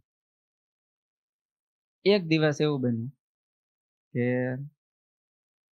આ સરપંચનો દીકરો કંઈક ન કરવાનું કામ કોક ગામની કોક સ્ત્રી હોય ને એની હારે કર્યું, અને વાત બહાર પડી ગઈ. એટલે ઓલા સામેવાળાએ સરપંચ ઉપર કેસ ઠપકાર્યો, એના દીકરા ઉપર. એટલે હવે એ તો દોડા શરૂ થાય. એટલે બાજુમાં જ્યાં કોર્ટ હતી આમ નજીકમાં ગામમાં જાય ત્યાં એ દોડા શરૂ થયા અને એ મહિને એને થાળે પડ્યું. અને દંડ આવ્યો 500 રૂપિયા દંડ. એ જમાનામાં 500 રૂપિયા દંડ. અને આ જે ગામમાં આબરૂ ગઈ તો નોખી, આબરૂ તો જાય જ. અને આ વસ્તુ એવી છે, ચારિત્ર વસ્તુ એવી છે, એમાં સહેજ પણ ભૂલ પડે ને એટલે ખેલ ખતમ. પછી જિંદગીભરનો ખેલ ખતમ. એવું ન માનતા કે એમાંથી પછી આમ એકવાર કાળો ડાઘ પડી ગયો, ઓઇલનો ડાઘ હોય ને, કરોડનો ઓઇલ, અને એ આવી મોજ જેવો જાડા કપડામાં પડે પછી કાઢો અઘરો. જાણો હજી થોડુંક આમ તો એ ઓઇલનો ડાઘ પતલામાં કાઢો તો ફાટે, એમાં બીજો કોઈ રસ્તો જ નહીં કે જાય. અત્યારે ગમે એવા કેમિકલ આવ્યા તો અમુક વસ્તુના ડાઘ ન જાય અને કદાચ એ વયા જાય. હાલો દુનિયામાં કઈ અત્યારે બધું ઘણું શોધાણું, કદાચ ઓઇલનો ડાઘ એ કાઢી નાખે. કારણ એવા આમ કેમિકલ વાળા બેક્ટેરિયા છોડે એ બધું ઓઇલ ખેંચી લે નીકળી જાય. પણ ચારિત્રનો ડાઘ, એમાં પડેલો ડાઘ એ નો જ જાય. શું એવું એમાં પછી આ તો બધું થયું. એમાં એકવાર શેઠ ને ઓલા પટેલ ને ઓલા સરપંચ બે શેઠે ભેગા થઈ ગયા. એટલે પછી સરપંચને તો બોલ્યા જેવું કે હતું ને, એટલે પટેલે પછી કીધું કે સરપંચ આમાં એવું થાય કે જો સભામાં મૂકેલી છોકરાને કમસે કમ સંસ્કાર રહે તો કદાચ તમારે અનાજ જાજુ થયું હશે, પણ હવે અનાજ જાજુ થયું એમાં 500 રૂપિયાનો દંડ આવ્યો. એ જમાનાને 500 રૂપિયાની વાત. તો આટલી બધી નુકસાની તો અમારે નો જ જાય સરપંચ સાહેબ. અને કદાચ હાલો રૂપિયાની નુકસાની મૂવી ગઈ, કદાચ ગઈ તો ભલે ગઈ, પણ આબરૂ તો રહી ને. આમાં આ તો ન જાય ને. તો હવે આનું તો ઈલાજ કોઈ નહીં. એટલે એનો મતલબ કે સત્સંગ કરવો, સદવાંચન કરવું, એ આપણી ચારિત્ર્યની શુદ્ધિ માટે ખરેખર કામ. એટલે રવિ સભા, મંગળવારની સભા, ફ્રી ટાઈમમાં ગમે ત્યારે સંતોન મળો, આમથી રોજિંદી સભા થાય એનો લાભ લઈ. કાંઈ નહીં તો યુટ્યુબમાં સાંભળો, કથા સાંભળો, કંઈક વાંચો. એ આપણે સાંભળેલું હોય ને એ ફેલ નથી જતું, એ પડવું જ હોય અંદર. આપણે નાના હોય ત્યારે કોઈ કે આવડી મોટી રમકાઈ હોય, યાદ હોય છે કે નહીં થતી? એ પાળા પાસે એ ઢાળિયામાં ઊભો તો અને એ ઓલા શેઠેથી મને દીધી હતી, એ એટલું બધું યાદ હોય તને, એ ન ભૂલાય. અને કથા ભૂલાઈ જાય. એ તો આપણે એવું માનીશ, આપણે કથા ભૂલાઈ ગઈ, પણ ખરેખર અમુક એના શબ્દો હોય ને જીવનમાં અંદર ઊંડા ઉતરી જાય. પણ સમય આવે ને ત્યારે કામ લાગે. અત્યારે આપણને ન સમજાય, પણ સમય આવે ત્યારે એ વસ્તુ કામ લાગે. હવે સૌથી વધારે અને સૌથી અગત્યનો પોઈન્ટ સ્વનિયંત્રણ, કહેતા સેલ્ફ ડિસિપ્લિન. આદિ ભાષામાં, આપણી ભાષામાં સમજાય એવી ભાષામાં કહો તો સેલ્ફ ડિસિપ્લિન. એમાં શું હોય કે આપણા જીવનની અમુક રોજિંદી શિસ્ત કહેવાય, એ પાળવી પડે. એમાં સૌથી પહેલું એ સમયસર જાગવું. આ સંયમ છે એક પ્રકારનો. એ આપણે ચારિત્ર્યની શુદ્ધિ માટે બહુ કામનું છે. એમાં એવું નથી કે સાધુ હોય એને જ વહેલા જાગવું. બ્રાહ્મ મુહૂર્તમાં જાગવાનું બધાને કીધું, પણ હાલો અત્યારના જમાના પ્રમાણે રાતે સુવાનું મોડું થતું હોય, 11-12 તો નોર્મલ તમારે બધાને થઈ જતા હોય, તો સવારે કમસે કમ હાલો 6-7 પણ 9-9 વાગ્યા સુધી તો ન હોય. હા, સૂર્યનારાયણ ઉગે પછી ખરેખર પૂજા ન કરાય ભગવાનની આજ્ઞા પ્રમાણે, બરાબર? હવે એટલું બધું તો ન હોય. તો કાંઈક તો માપ રાખવું જોઈએ ને આપણે જાગવામાં. અને કમસે કમ તમારે હાલો વહેલા જાગીને, તમારી પાસે કામ નથી, વહેલા જાગી જાઓ, શાંતિથી બેહો ને. સવારનું વાતાવરણ હોય ને, ખરેખર સિટીમાં માનો અંદર ન્યાય તમારે સવારે એટલો બધો ઘોંઘાટ ન જ હોય, તો કમસે કમ એટલો તો લાભ લ્યો સવારના વાતાવરણ. વિચારોની શુદ્ધિ થાય. એની અસર ક્યાં પડે ખબર? સીધી આપણા આમ ચારિત્ર ઉપર પડે. આપણા વિચારો શુદ્ધ થઈ જાય ને એટલે આપણે ખરાબ કરવાનું મન જ નહીં. વહેલા જાગવાનો ફાયદો. હાલો વહેલા જાગી ગયા પછી સૌથી પહેલું કામ શું કરવું જોઈએ? પથારીમાં ભગવાનને સંભાળો. ઈ થયા પછી પાણી પીવો. નળના કોઠે બ્રશ કરતા પહેલા પાણી પીવો, ગરમ હુંફાળું પાણી પીવો. એનાથી શું થાય? મોઢામાં આખી રાત આપણા મોઢામાં લાળ પડી હોય. આ લાળ હોય ને એ પાણી આરે મિક્સ થઈને એ સીધી અંદર જાય, તો શરીરમાં આપણા હોજરીમાં કાંઈક એવા અનિષ્ટ તત્વો, આપણા અનિષ્ટ તત્વો એટલે કે એવું કાંઈક આમ પાચન ન થયું હોય, કાંઈક એવો બગાડ પડ્યો હોય, તો એ બધું આપણા શરીરમાં એ બધું સાફ કરી નાખીએ. જે આપણા જ મોઢાની લાળ હોય ને એ એસિડ પાણીમાં ભળીને અંદર જાય ને તો આપણી જ હોજરી સાફ કરે. એનાથી આપણો કબજિયાત નાશ થાય. કબજિયાત નાશ થાય ને એટલે આપણા શરીરના લગભગ રોગ 70-80% રોગની આમ કહેવાય ને નિર્મૂળ થઈ જાય, કહેતા ન થાય. તો એ કબજિયાતની નાશ માટે પણ આ વસ્તુ કામની, કે વહેલા જાગીને આમ ગરમ પાણી, ઉષ્ણ પાણી એ પીવો. પછી સમય રહે, માનો કે હજી આપણે ઓફિસે જવાનો વાર હોય ને સમય હોય તો થોડીક એક્સરસાઇઝ કરો, વ્યાયામ કરો, વોકિંગ કરો.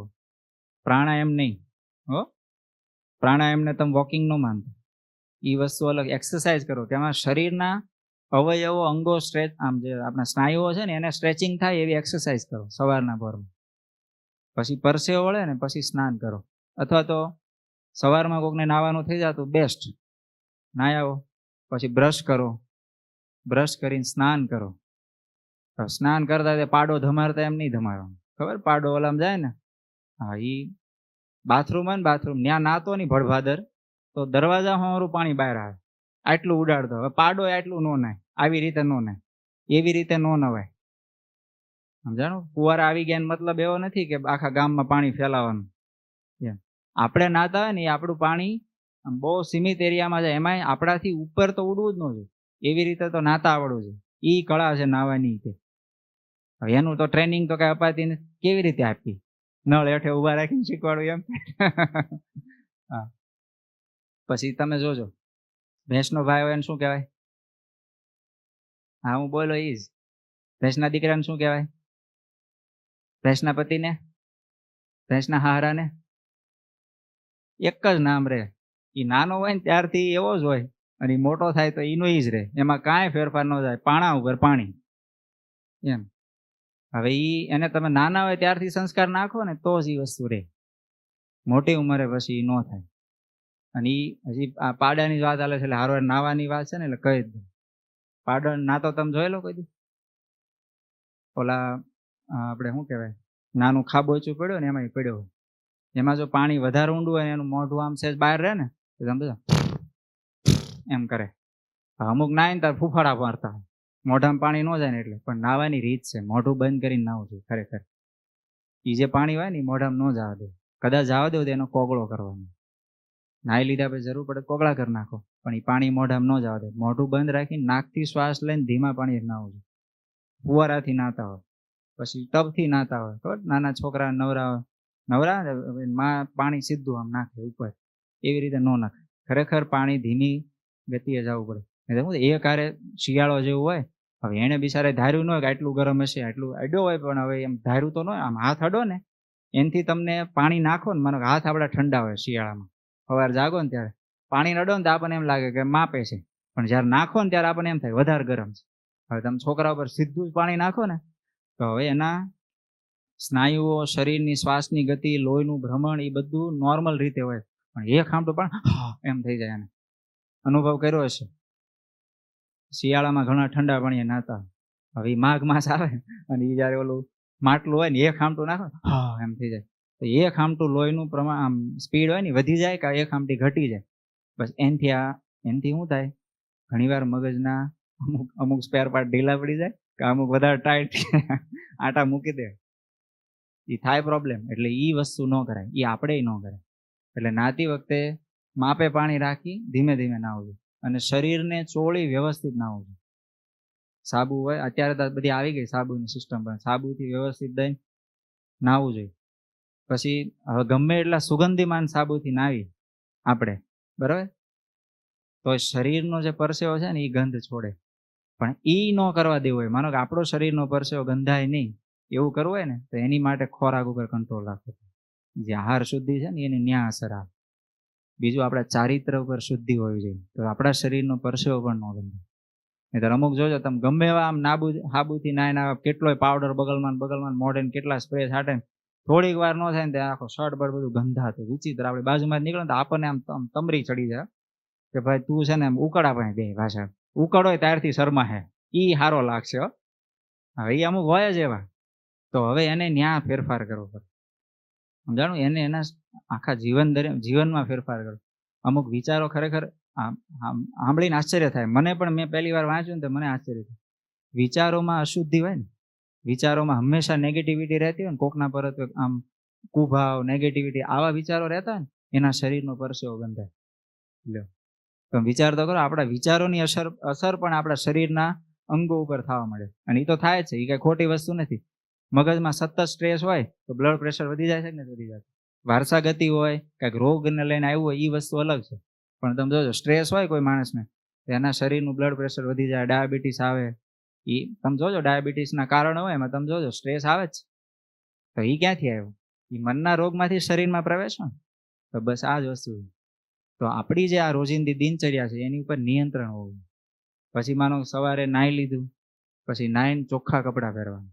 તો હાંજે બરમુડો પહેરો, એનું એ પહેરી નાહ્યા પછી ન પહેરાય. પછી વ્યવસ્થિત ચોખ્ખા કપડાં પહેરી પછી પ્રાણાયામ કરો. એ બધું નાહીને પછી થાય. કારણ કે પ્રાણ છે ને એ શુદ્ધ કરવા માટેનું છે. પ્રાણાયામ કરીએ એટલે આપણો શ્વાસ હાલતો હોય. પ્રાણાયામ એટલે શું? પ્રાણ એટલે શું? શ્વાસ.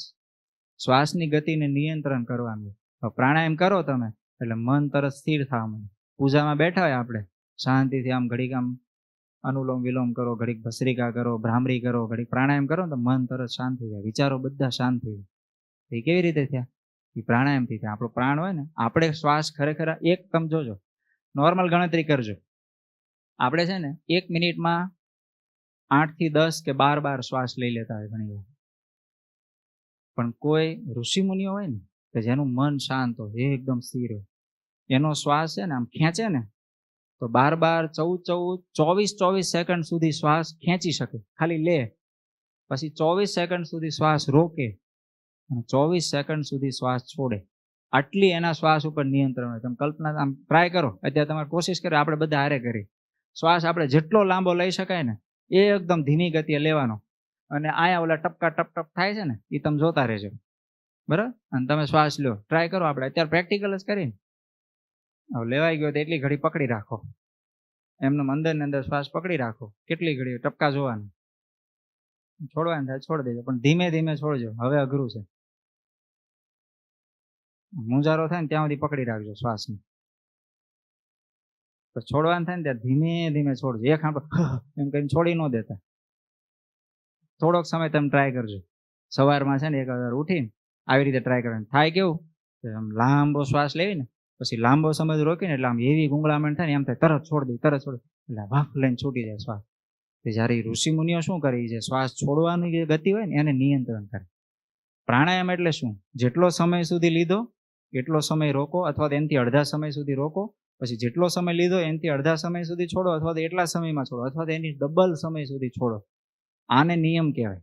હવે ગમે એટલો અનુલોમ વિલોમ કરતા ને તો માપે હોય લેવાનો. એ જેટલી સ્પીડે લો એટલી સ્પીડે ધીમે રોકો, એટલી સ્પીડ સુધી છોડો, પછી એટલી સ્પીડ સુધી એટલા સમય સુધી પેટને ખાલી રાખો, પછી પાછો ધીમે ધીમે. તરત જ મન શાંત થઈ જાય. તમે ટ્રાય કરજો. પ્રાણાયામ કોઈ ખોટી વસ્તુ થોડી છે. પતંજલિ ઋષિએ જે કીધું છે કઈ ખોટી વસ્તુ થોડી. એ બધું વ્યવસ્થિત છે, શાસ્ત્રોક્ત છે. તો પછી પ્રાણાયામ કરવાની, પછી પૂજા કરવાની, પછી થોડો ઘણો નાસ્તો કરતા હો તો એ નાસ્તો કરીને પછી તમે તમારા ધંધામાં જાઓ. તો આટલું જીવન આપણું સંયમિત હોય. આ મેં જે બધી વાત કરી, ખાવા ઉપર કંટ્રોલ, નાવા ધોવા ઉપર, જાગવા ઉપર, સુવા ઉપર કંટ્રોલ. સાંજે સમયસર સુઈ જાય તો સવાર વહેલા જાગે. સાંજે મારી ઘોડે 2 વાગ્યા સુધી વાંચતા હો તો સવારે જાગવામાં તો પછી કેવડા એ ભેગું ન થાય. પછી નકદર છે નક્કી રાખવાનું, સાંજે જેટલા વાગે એટલા, સવારે આટલા વાગે જાગી જાઓ. એ અલાર્મ મૂકી જ દેવાનું. તો ધીમે ધીમે છે ને હાથની ઊંઘ ઓટોમેટિક કંટ્રોલ થઈ જાય. અને જેમ આહાર કંટ્રોલ થાય ને એમ ઊંઘ કંટ્રોલ થાય. આહાર વધે ને એમ ઊંઘ વધે. ખોરાક વધે એટલે ઊંઘ વધે વધે ને વધે. એટલે સૌથી સારો રસ્તો શું? કા ઊંઘ ઉપર કંટ્રોલ કરો અને કા ખોરાક ઉપર કરો. ખોરાક ઉપર કરો ઊંઘ ઉપર કરી નાખો. ઊંઘ આવે ને તો એ નહીં હોવાનું. એ 5 કલાક કે 6 કલાકથી વધારે ઊંઘ લેવાની નહીં. ઓટોમેટિક તમારા આહાર કંટ્રોલ થઈ જાય. અને કા પછી આહાર કંટ્રોલ કરો એટલે ઓટોમેટિક ઊંઘ ઓછી થઈ જાય. પછી ઊંઘ આવે જ નહીં. ભૂખ્યા પેટે ઊંઘ ન આવે. એવી કહેવત સાંભળી છે ને કે ભૂખ્યા પેટે ઊંઘ ન આવે. ટ્રાય કર્યું હોય એક દી આપણે એકાદશી આવે છે, આખો દી ભૂખ્યું રહેવું અને સાંજે આખી રાત જાગરણ કરવું. અહીં સંતો હારે 12 વાગ્યા સુધી, 11 વાગ્યા સુધી. અને પછી જઈને હું કેટલાક પડખા ફરો છો 2, 2:30, 3 વાગ્યા સુધી. સવારે આવીને કહેજો કેટલાક વાગે ઊંઘ આવી. અને એટલાથી સંતોષ ન થાય 2 દી ઉપવાસ ખેવા. એક દી 11 ખેવો ને 12 કરવો, સમજાણો? 2 દી આખા ખેઈ નાખો અને પછી 12ની રાતે હું.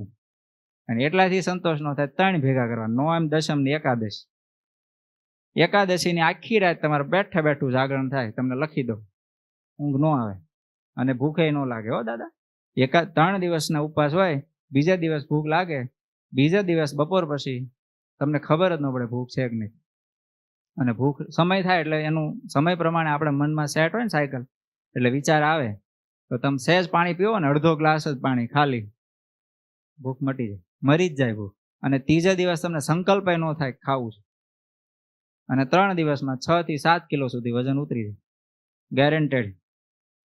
હવે આપણે જે અત્યાર સુધી વાત કરી સંયમિત જીવનની, જે બધા ઉપાય બતાવ્યા, ફાયદો હું, આવું કરવાથી ફાયદો હું. સૌથી પહેલું તો એ કે આપણી ઓરા હોય ને, ઓરા, એ આખી ઓરા ફરી જાય, તેજસ્વીતા આવી જાય. હું એક જ ઉદાહરણ આપું, તમારા દિલમાં હા પડી જાય. આત્મવિશ્વાસ, આપણી ઓરા એ ફરી જાય. સ્વામી વિવેકાનંદ, બરોબર, બ્રહ્મચર્યવાન પુરુષ ને. હવે ખાલી વિદેશની સભામાં એક ભારતીય સંત, એના કપડા આવા જ હતા, માથે પાઘડી બાંધેલી ને આવા ધોતું. હવે એ ત્યાંની વિદેશની સંસ્કૃતિમાં અહીંથી જહાજમાં જવાનું, અને ત્યાં જઈને ખાલી એટલું જ બોલે, my dear brother and sister, તો આખી સભા ઊભી થઈને તાળી પાડે. એને શું ભાષણ દઈ દીધું એટલા શબ્દોમાં, એ તો મને કહો. પણ એની શરીરની ઓરા, એનો આમ જે અવાજનો પંચ એ હોય ને, આખો બ્રહ્મચારીનો આખો પંચ હોય, એટલે આમ બ્રહ્મચર્યનો એમ. એટલે ગ્રહસ્થ હોય એટલે બ્રહ્મચારીનો એવું નથી હું કહેતો, પણ એક પત્ની સિવાય બીજી બધી જ પરસ્ત્રી એમ જે જિંદગી જીવતા હોય ગ્રહસ્થાશ્રમમાં, એનો એક પાવર હોય. ગ્રહસ્થાશ્રમ છે એ કઈ જેવી તેવી વસ્તુ નથી, એનું મહત્વ છે જ, કારણ કે એ ધરોહર છે. ગ્રહસ્થાશ્રમ છે ને એ ધરોહર છે. એમાંથી સંન્યાસ આશ્રમ, વાનપ્રસ્થ અને બ્રહ્મચર્ય, ત્રણેય આશ્રમ એમાંથી પોષણ પામે છે. એટલે ગ્રહસ્થાશ્રમ મૂળ છે, સમજાણું? એટલે એ કાંઈ એમ નાખી દીધો ને, કોઈ સાધુ સંતો એનો વિરોધ નથી કરેલો ગ્રહસ્થાશ્રમનો. પણ એમાં વિરોધ આટલો જ છે કે તમારા પત્ની સિવાય બીજે કોઈ જગ્યાએ મન, નજર કે કોઈ પણ આખી 11 ઇન્દ્રિયોમાંથી કોઈ જગ્યાએ, એમ 10 ઇન્દ્રિયો ને 11મું મન, એમાંથી કોઈ પ્રકારનો વિકાર ન થવો જોઈએ બીજી સ્ત્રીમાં. એ આપણને ભગવત સ્વરૂપ કે કોઈ માતા સ્વરૂપ લાગવા જોઈએ. આટલા લેવલ સુધી બ્રહ્મચર્ય જાય ને, ગ્રહસ્થનું બ્રહ્મચર્ય, એટલે પછી આ વસ્તુ આવે, એવો પાવર આવે. આમાં ઉદાહરણ જાજા ગ્રહસ્થના એટલે ન મળે કે માનો આમ જોવો તો છે જ, બધા ઋષિ મુનિઓ હતા એ બધા પત્ની વાળા જ હતા, પણ શાપ દે તો બધા ભૂકા કરી નાખતા જ નહીં, બધાના હતા જ એવા પાવરફુલ નહોતા. હવે બ્રહ્માનંદ સ્વામી, હવે એનો એ ચારિત્રનો પાવર હતો. હવે જુનાગઢમાં જ્યારે ઓલી શોભાયાત્રા થવાની હતી ને, તો બ્રહ્માનંદ સ્વામીને ત્યાંનો એક આમ વિચિત્ર ઘોડો હતો. હવે એ ઘોડો એવો એટલો બધો કામી, ઘોડીઓને ભાળે ને તેનો કંટ્રોલ જ ન રહે. હવે ત્યાંનો દીવાન બહુ વિચિત્ર હતો, તે ઈ ઘોડા ઉપર સ્વામિનારાયણ ભગવાનને બેહારવા, આવું ભગવાનને માટે કાવતરું કર્યું. તો ભગવાને પછી બધાને ખબર, આખા ગામને ખબર. હવે સવારી આવી એટલે ઓલા તો બધા ઘોડાને આમ ઓલા ડાબલા બાંધી, મોઢે ઓલું ચોકડું ચડાવી, અને આમ ઘોડો કોઈને ભાળે નહીં ને એવી રીતે આમ આર હોય ને, આર ઓલી આપણે શું કહેવાય ભાલાની આર, એ ભરાવતા લઈને આવ્યા ઘોડા પાસે. ભગવાને જોયું કે ભાઈ આ તો કંઈક દીવાનનું કાવતરું લાગે છે. એટલે ભગવાને બ્રહ્માનંદ સ્વામીને સામું જોયું કે સ્વામી ઘોડા ઉપર બેહો તમે. બ્રહ્માનંદ સ્વામી સખા ને, એટલે ભગવાનને કે મને જ આમાં ઉળિયા ચડાવવાનો તમારે. એ ઘોડાને, અને ઓલા લોકોએ નક્કી કરેલું કે જેવા સ્વામિનારાયણને આપણે એ ચોકડું સોંપો એટલે આંખના ઓલા ને મોઢે ઓલું કાઢી લેવાનું, આંખના બે ડાબલા ને બધું કાઢી લેવાનું. એટલે ભગવાને બ્રહ્માનંદ સ્વામી કીધું, એટલે બ્રહ્માનંદ સ્વામી ઘોડા પાસે ગયા અને જોરથી ઘોડાના પીઠ ઉપર આમ હાથ મૂક્યો. જેવો બ્રહ્માનંદ સ્વામીનો હાથ મૂક્યો પડ્યો ઘોડા ઉપર, તો ઘોડો નિષ્કામી થઈ ગયો, સાધુ જેવો થઈ ગયો, સાધુ જેવો. કોઈ સ્ત્રી ભાળે ને તો ધ્યાનનો આમ નજરે ન જાય ને, આટલો નિષ્કામી. આવો મહાકામી ઘોડો હતો. એક સંતનો ખાલી પંજો પડ્યો ને, આ પાવર છે, ચારિત્રનો પાવર. આજે આ ફળ કહું છું ને, કે આપણે જે અત્યાર સુધી વાત કરી, નરસિંહ મહેતાજી જે કહેવા માંગે છે કે સંયમિત જીવન જીવવાનો ફાયદો શું, આ ફાયદો આવું બ્રહ્માનંદ સ્વામી જ કરી શકે, સ્વામી વિવેકાનંદથી થાય એવું નથી કહેતો, બધાથી થાય. અને આપણી આખી ઓરા અલગ હોય. તમે જાઓ ને આખો આમ કહેવાય નેચરલ આખો એક પંચ, કે આમ પંચ પડે કે ભાઈ ફલાણા ભાઈ આવ્યા, એમ તો ન્યાય એ ન કરે, એની હાજરીમાં ખોટું ન થાય. ખબર ઘણા એવા હોય એ ઊભા હોય ને, તો ત્યાં કોઈને આમ કંઈક ખોટું કરવું હોય, કંઈક ખોટું બોલવું હોય, આનંદ મજાક કરવો હોય ને તોય ન થાય. એ આખો એક પાવર છે, એ આમાંથી આવે. પછી બીજા નંબરે સમાજમાં આદર મળે. કોઈ માણસ ચારિત્રથી ભ્રષ્ટ ન થયો હોય ને, આખી જિંદગી એની એકદમ નિષ્કલંકપણે ગઈ હોય, ગૃહસ્થાશ્રમની જ વાત કરું તો એનો એક આખો આમ પ્રભાવ હોય. અને જે વ્યક્તિ ચારિત્રથી ભ્રષ્ટ થયો હોય, તમે તમારા ગામના જ કોઈ વ્યક્તિનું કે જેનું નામ ચારિત્રથી ખરાબ હોય, એ વ્યક્તિને તમે વિચારો, એનું નામ પડે ને એટલે સૌથી પહેલો વિચાર શું આવે આપણને? એ જ વિચાર આવે ને કે એ માણસ આવો, સમજા. અને કોઈ માણસ ચારિત્રથી ભ્રષ્ટ ન થયો હોય તો સૌથી પહેલો આપણને એના પરોતે શું ભાવ થાય? આદર થાય ને, આમ સન્માનની ભાવના થાય કે આ માણસ સન્માન પાત્ર માણસ, તો આમાંથી આદર મળે. જોગીદાસ ખુમાણ હવે કામ હારા કરતા હતા, બારવટું જ ખેડતા હતા ને. બારવટું કઈ સારી વસ્તુ તો નથી, ચોરી લૂંટફાટ જ કરતા, પણ એનું નામ આપણે લઈ તો એ બેન દીકરી પરત્વેનું એનો જે આખો ભાવ હતો એ કેવો હતો. હવે ભાવનગરની કચેરીમાં જોગીદાસ કુમારનું જ્યારે બધું સમાધાન થયું તો એમની એ સમાધાનના ઓલામાં મિજલસ કે પેદા પાર્ટી રાખેલી. તો એ મહારાજે જોગીદાસ કુમારને બોલાવ્યા પાર્ટીમાં. આવ્યા, હવે એ ત્યાં તો પાર્ટીમાં કેવું હોય, બધું દારૂ ને એવું બધું હોય, હવે દારૂ બારૂ તો બધું હતું.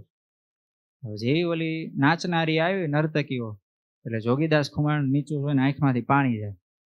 એટલે થોડીક વાર થઈ એટલે કે બાપુને કીધું, બાપુ આ તો રોવે છે. એટલે બાપુએ તરત કીધું, કેમ કુમાર આ શું આ બધું? તો કે પણ હું આ મારી બેનું દીકરીઓ આવી રીતે અડધા કપડાં પહેરી નાચે એ હું જોઈ નથી શકતો.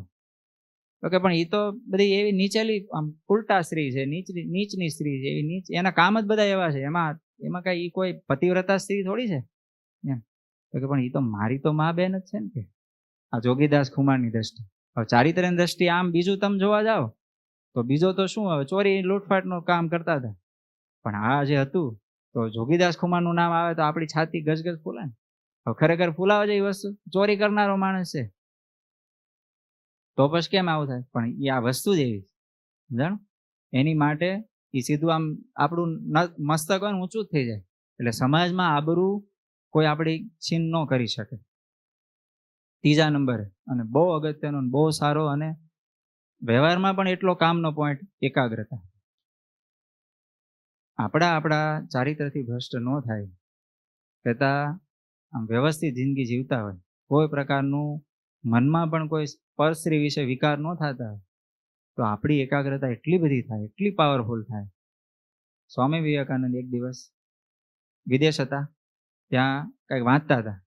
એ સમયે હવે આ સભાની બધું થઈ ગયેલું એટલે એમનું એક નામ થઈ ગયેલું. એટલે એમને મળવા માટે કોઈક વિદેશી ગોરીઓ ભાઈ ત્યાં આવીને બેઠા. એટલે સ્વામી વિવેકાનંદ વાંચતા હતા તો ઓલા ભાઈ આવીને બેઠા. એટલે વિદેશની સંસ્કૃતિ પ્રમાણે કેવું, કોઈ વ્યક્તિ ડિસ્ટર્બ ન કરે, એટલે આવીને બેઠા એટલે આમ સહજ બેઠા હોય એટલે એટલું તો ઓલું થાય. તો સ્વામી વિવેકાનંદનું ધ્યાન ન ગયું, એ વાંચતા હતા, એમને વાંચતા 15 મિનિટ સુધી વાંચતા રહ્યા. અચાનક એને છીંક આવી. તો જેવી છીંક ખાધી ને એટલે એનું ધ્યાન આમ છીંક ખાધી એટલે ઊંચું ગયું. ઓહો, તમે ક્યારે આવ્યા એમ? તો કે તમને ખબર જ નથી. એટલે એને એમ લાગ્યું કે મારું અપમાન કર્યું, કે આટલા સમય સુધી મને બેહારી રાખ્યું. એ ભારતીયનું આમ ઓલું ઊંચું રાખવા માટે, વિદેશનું અમારું નીચું છે એમ બતાવવા માટે એને મારું અપમાન કર્યું, આવું એને લાગ્યું. તો કે ના, મને ખરેખર ખબર નહીં. સ્વામી વિવેકાનંદ ખરેખર સાચા હતા, કે મને ખરેખર ખબર નહીં. તો કે એવું? તો કે એની હું શું ખાતરી? તો કે તમે આવ્યા ને કેટલો સમય થયો? તો કે 15 મિનિટ થઈ. 15 મિનિટમાં મેં આ 5 પાના વાંચ્યા છે, આ લો આ 5 પાના, આમાં જ મને પૂછી લો તમારે જે પૂછવું. એટલે એને ઓલાએ પૂછ્યું તો પાના નંબર સહિત આટલી લીટી ને આટલી લાઈનમાં આ વાક્ય આ જગ્યા આમ છે, આટલા લેવલ સુધી કહી દીધું. આ કહેવાય એકાગ્રતા. આ શેમાંથી આવે? આ ચારિત્રમાંથી. એવું ને એવું સેમ બ્રહ્માનંદ સ્વામી. અને આપણે છે જ ને ઓલું, તારે ચટક રંગીલો છેડલો. હવે ચાલુમાં બનાવતા ગયા હતા આખું કીર્તન. ચાલુમાં ઝોલા ખાતા હતા ને ભગવાને બેરખો માર્યો. બ્રહ્માનંદ સ્વામી કે હું ઝોલા નથી ખાતો. તો કે ખોટું બોલો? ના ના, હું તો કીર્તન બનાવતો હતો. કે બનાવો, મારા એક શરત, તમારે બધા ઝીલવાનું. હા, અમે ઝીલશું. બ્રહ્માનંદ સ્વામી તારે ચટક રંગીલો છેડલો, બરાબર, એ ગાતા જાય, વાંય ઝીલે ને બીજી ઘડી બનાવીને.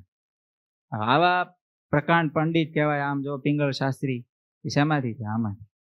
એમના એ વાલી ઘોડા ઉપર આમ હાથ મૂકે ને તો એ ઘોડો નિષ્કામી થઈ જાય. આવા ચારિત્રવાન થાય. હવે તમને એમ થાય કે આ તમે સાધુની જ વાત કરો તો શિવલાલ શેઠ, બોટાદના નવલખા શેઠ, એ તો પરિણીત હતા હો.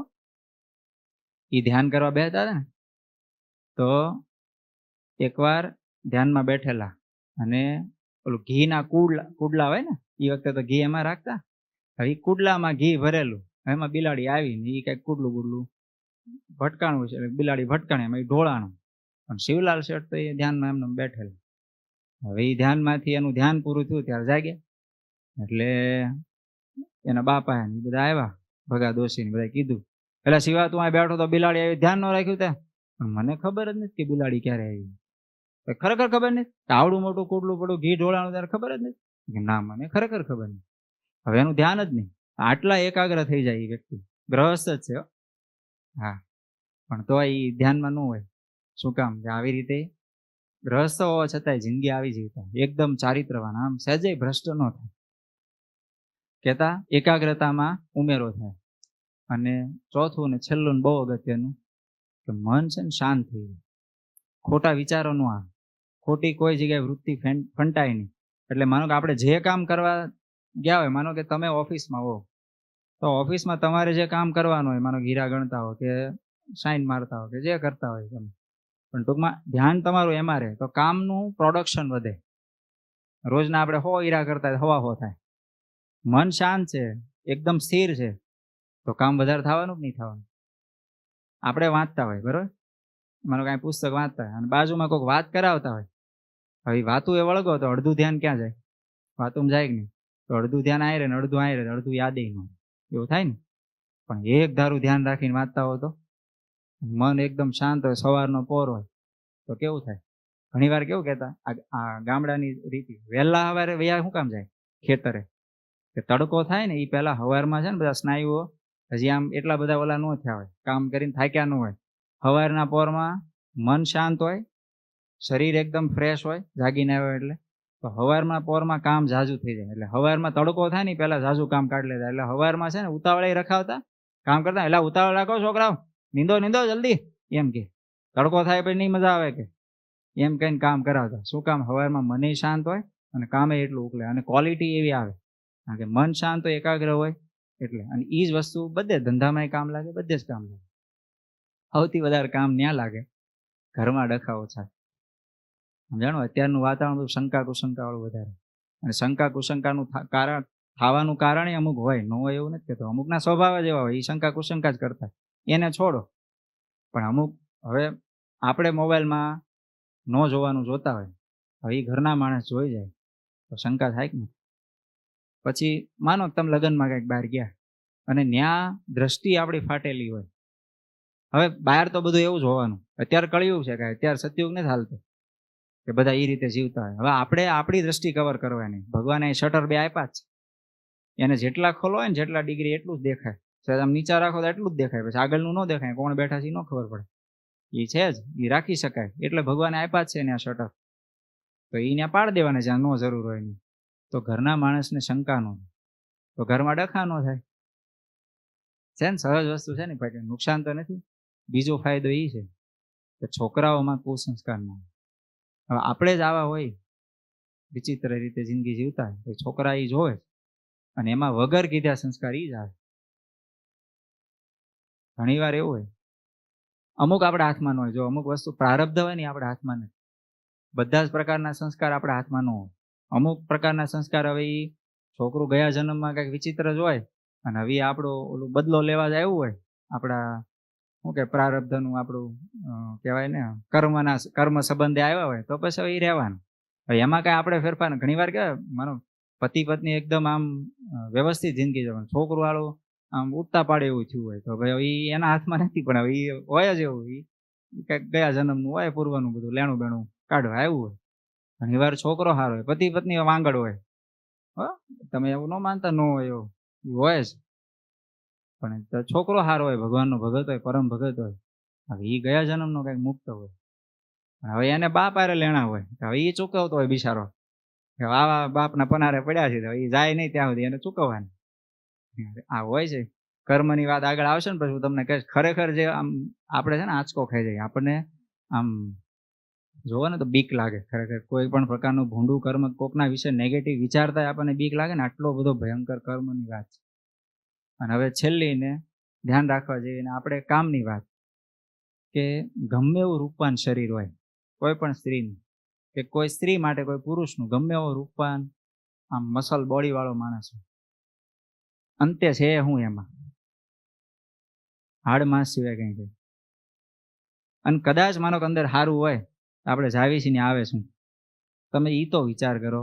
આપણે આમાં ઓરવી હું ઓરવાનું એટલે કહું છું, સ્વાદ તો ખાલી આટલામાં જ છે. આ 1.5 થી 2 ઇંચમાં. પછી અંદર કાંઈ સ્વાદ નથી. સમજણ? આપણે એમાં લાડવા ઓરવી નીકળે શું લાડવો નીકળે.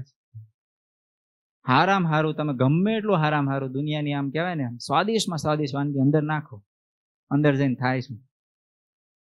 એનો મળો જ થાય છે ને. બરોબર? એ કોઈ વસ્તુ કામની નથી. આટલું આ ખરાબ છે તો આપણને એમાં આસક્તિ થાય.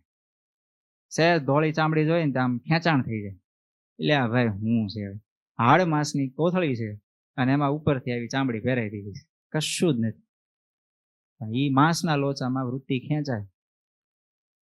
આમ વાત થોડીક છે ને આમ શરમ થાય એવી, મને શરમ થાય એવી, પણ કરવી જરૂરી છે. કારણ કે એ પોઈન્ટ આ વસ્તુ છે ને અત્યારે આ બગાડ બહુ ઝાઝો છે. સત્સંગમાં છો ને તમે કે હું આપણે બધા એટલે આપણને બીજી બહારની નથી ખબર.